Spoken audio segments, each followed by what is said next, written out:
नमस्ते नमस्ते भाइ तिम्रो के नचल्ने भने दुईटै खुट्टा चल्दैन ए अलिकति खुट्टा देखाउँ त के भएर चाहिँ यो ऊ चाहिँ नदेखाउनु यो खुट्टा चाहिँ ए चल्दैन खुट्टा ए यति नै चल्दैन ए अनि माथिको भाग चाहिँ चल्छ यो सार्दिरहनु पर्छ है फेरि यो बेड सोर भएर चाहिँ त्यो घाउ बेडमै घाउ उम्रिन्छ नि बिस्तारै गरेर चलाइरहनु पर्छ सहयोगहरू कतिको आइरह छैन ए तिम्रो नाम के भन्न कान्छ हजुर अनि घर कहाँ कुन दिन चाहिँ आन्दोलनमा परेको 23 गते ए बानेश्वरमा कि अरू ठाउँमा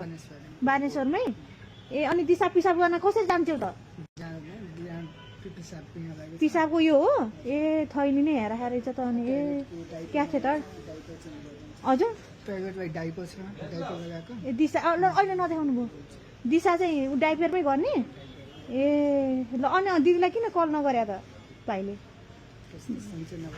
सन्चो नभएर ले कान्छाले त बिचरालाई उसलाई चाहिँ 50ले हुँदैन 1 लाख चाहिन्छ बिचरा अनि बिरामीहरू अनुसार दिन्छ हौ थाहा छ त्यही पनि अनि दिदीले 1 लाख रुपियाँ लिएर आएको छु अनि यो चाहिँ उपचार गर्नलाई ल तिमीलाई ल यहाँ चाहिँ ल 1 लाख छ कान्छालाई अब यो खुट्टा छिटो भगवान् प्रभुनाथ छिटो निको होस् रक्षा गर्नु प्रभु अनि ल लिएर यो 1 लाख रुपियाँ है यो तिमीलाई उपचार गर्नलाई है तपाईँ हो कुरुवा ए ल दाजु हो ए ल ल राम केही पर्यो भने दिदीलाई कल गर्नु नम्बर दिन्छु मैले अहिले है अनि तल मलाई अभिषेक भाइले भनिदिनु भएर आएको म अनि यो चाहिँ सारिरहनु नचले पनि खुट्टा प्यारालाइसिस भएको छ होइन प्यारालाइसिस पुरै नहुन नि सक्छ क्या यसलाई चलाइरहनु पर्छ है फेरि यत्तिकै कुजो हुन्छ नि मान्छे मालिस गरिरहनु पर्छ है फेरि नाम भन्दै त एकचोटि ल राकेश भाइ है त ल दाँतहरू पनि उसको सासको नैरहेछ दाँतहरू पनि मारिदिनु पर्छ है बिरामीलाई ल